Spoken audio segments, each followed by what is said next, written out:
Hi guys, welcome back to Winsome Cottage Garden. My name is Hannah. I'm so excited to join you today as I spend some time out in my yard. It is a beautiful day in late April here in West Michigan. It's about 60 degrees, the sun is shining, it's not too windy, and I have some yard cleanup to do. So I thought I'd bring you guys along, show you what I've got to do. This is the last section of my yard that needs some cleanup work before the season really gets going. Let me grab my garden supplies and let's head on out. I have a gardening top companion.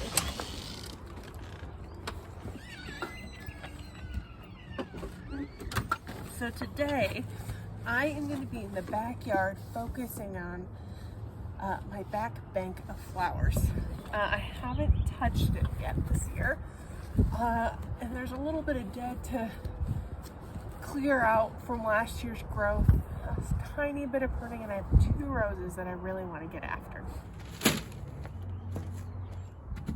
I have my trusty supplies everyone needs, my favorite Fiskars rake, a little tub that I like to get on my hands and knees and throw stuff in, and a disposal bag. I also have a trusty companion, Maisie Daisy.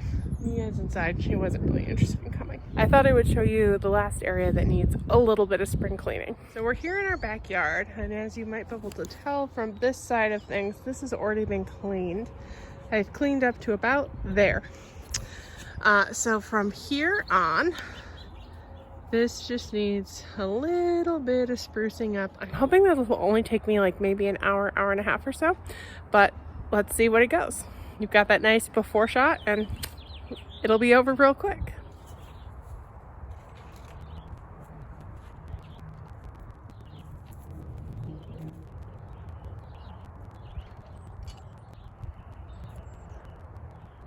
Okay, so I actually just saw something that I wanted to show you.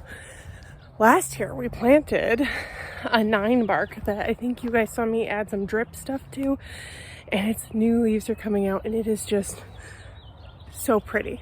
Look at this. Isn't that beautiful? It's just like, it glows. This is a ginger wine Ninebark. It's just getting started, but man, it is beautiful.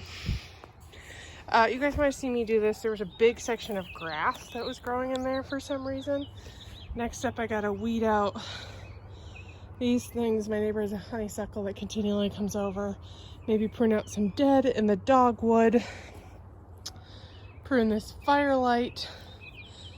And then onto this area. Okay, I just found something else that is really exciting too. This, I am 90% sure is a ahara rutabaga that is not technically hardy here.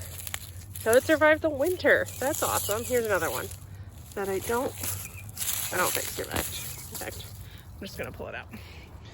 But I am pleased with that.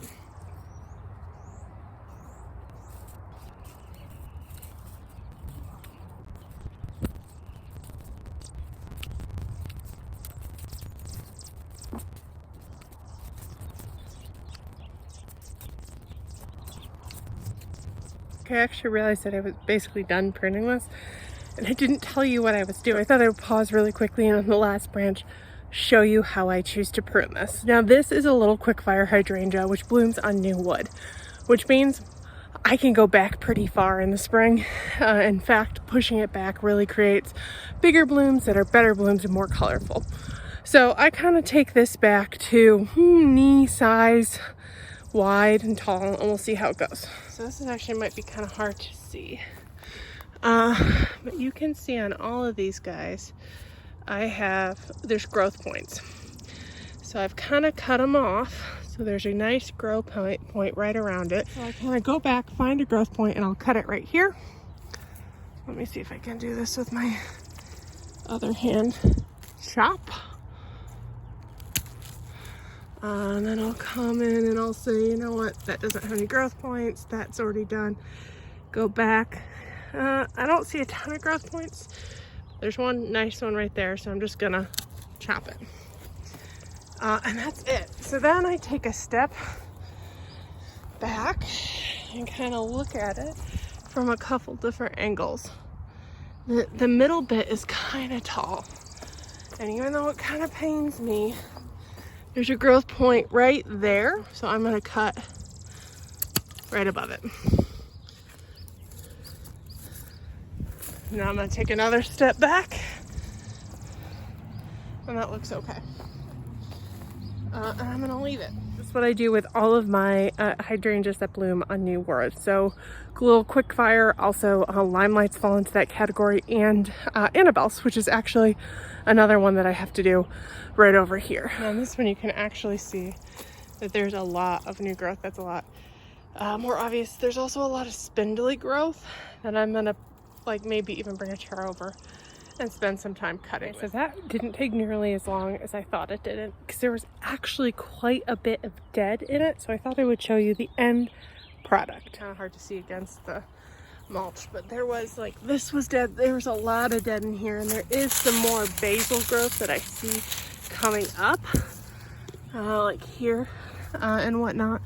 So I did take it back to a little lower. Oh, I see another bit of dead that I missed.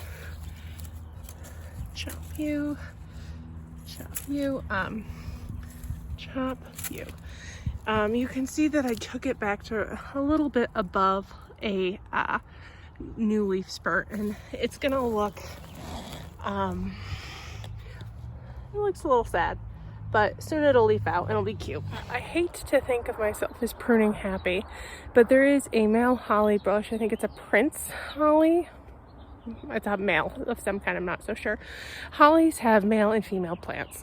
So if you want your holly to have berries, you really need to have one of each so that they can pollinate each other. In my backyard, I have a female holly right here. And then I have the male holly right here. This actually had been in my front yard when I first moved here. Well, I put it in my front yard when I first moved here. And it wasn't getting enough sun, so I moved it back here. And the tree that was casting a lot of shade in the front promptly died. It had to come out. But as you can kind of see, it's kind of an ugly shape. So I think I'm going to do just a little bit of pruning to make it more pleasing. It's just very, well, it's kind of leggy. So this is the before, and this is the after. I could honestly take more of this off, but I don't want to take too much off. It's still a little wonky, but as you can see, it's got a lot of really nice basil growth that I hope will come, and maybe with a couple years of training, it'll be a lot nicer. This one, as you can see, is like a much better shape. I actually am not going to do any pruning on it. In general, I don't prune my hollies unless there's a bit of dead. So, yeah. In this area, I have some delphinium, some scattertarantula, lots of crocus, which are just fizzling out. Yarrow, there's a peony right here. I did plant a couple. I have to be careful where I walk. Oh yes, I did plant a couple of lupins, which are one of my favorites. This is the one that I cared the most about. And I don't think it's coming back, which is a bummer. Russian sage, a big thing of lucifer's tongue. That's what all those dead leaves are. Some creeping geranium. I want to call that a succulent. It's related to succulents. It's going to come to me in a second. Some ornamental chives. Iris, which I need to clean up. Salvia. I think that might be a salvia too.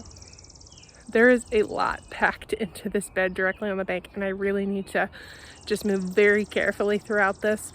So I don't know if I'll be able to kind of show you a true before or true action shots, because I also don't think that there's a great place for me to set up the camera in any way that you can see stuff. But I shall give you this before shot. Big bed of iris that I did some fall cleaning, I should add. And here's the before. Oh, I just have to show you this though. Look at this beast of a hyacinth, and oh my gosh, it smells good. We got some pretty daffodils. This is one of my favorites with its really delicate, light, yellowy, ruffly. Oh, it smells so good. I wish you had smell-o-vision. Anyway, time to get this mess cleaned up. Hi guys, it's actually a lot later than when I started doing my yard work.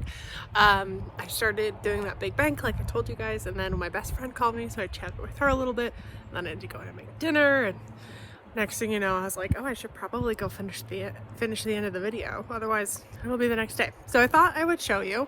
Ooh, first of all, do you see that? Green haze. That's very exciting. If you live in the Midwest, you know that any sign of spring, we're like, yes, it's finally here, especially if you're in an area like me that is one of the later to come. If you're in the South, you're probably like, we've been seeing that for a month, who cares? Okay, so definitely looks a lot better. I got most of what I needed to get done. I haven't fertilized.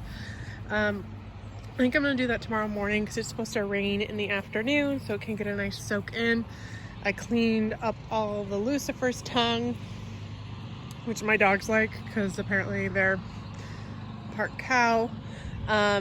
Cleaned up all of the different plants, got some of this clean, cut back the irises. We have some Orlea that's doing really well right here. It's one of my favorite spring plants. You can see that it's just budded up so nicely. I actually had 3 plants in here at one point in time, and the one that used to be right here died a year or 2 ago. That one, I don't know. We'll see what happens. This guy's the last one standing. It could be that their lifetime just, you know, is up. Sometimes that happens with plants. Plants have a certain amount of time they generally live, and when it's up, it's up. But I'm really excited for this one. I'll probably see if I can get some more because I'd love to dot it around in a couple of other areas. You can see I didn't finish picking everything up. There. And then this is the section that I was working on when my friend called, and I did some things, but I didn't really finish. I've got some weeds. It'll take me 10 minutes, and I did not get to pruning this. Now you can see that it's got some good new growth. I think I really want to get to it quick so that it can put its focus into these and shape it a little bit more. It's got these spots. I don't know if you can see that. Yeah. And a ton of its canes. I'm not really sure what that is. My guess is it's a blight of some kind. What I'm gonna do is get it pruned, get it fertilized, and then I'm gonna spray it. I put all of my roses on a monthly preventative spray. I think I just use neem oil. So I fertilize them and spray them, and it really helps them last longer. It's harder to do when they're actually blooming, but it means they end up looking nicer longer. So I'm definitely going to get that done sooner rather than later. My brother was here and he was helping me with some things. He got a bed that had a couple weeds in it weeded. So tomorrow I can plant potatoes, which I'm really excited about. So yeah, thanks for kind of coming along with me as we do a garden cleanup. It's amazing how I look at the bed right now. It's full. Like, don't get me wrong, especially with the beautiful hyacinth and the daffodils and the crocus. But I look at it and I'm like, look at all that space that I could just fill up. Oh, I don't know if I mentioned this and that, which look like green carpets, are actually creeping phlox, which is, you know, amazing. They're just budding up. That will be just a purple carpet here in just a little bit, and that's always, you know, such a beautiful sight. I can't wait for it. I'll definitely show pictures of this garden as spring progresses. I have a lot of plans this weekend, if the rain holds out, to get some peas planted and potatoes planted, and I have to get some dahlia tubers started up a little earlier inside. Yeah, and do some seed starting. So there's a lot still coming at you. It's a busy season. I know a lot of you feel that way. And the next thing you know, it's just gonna start happening. And it'll fill in no time.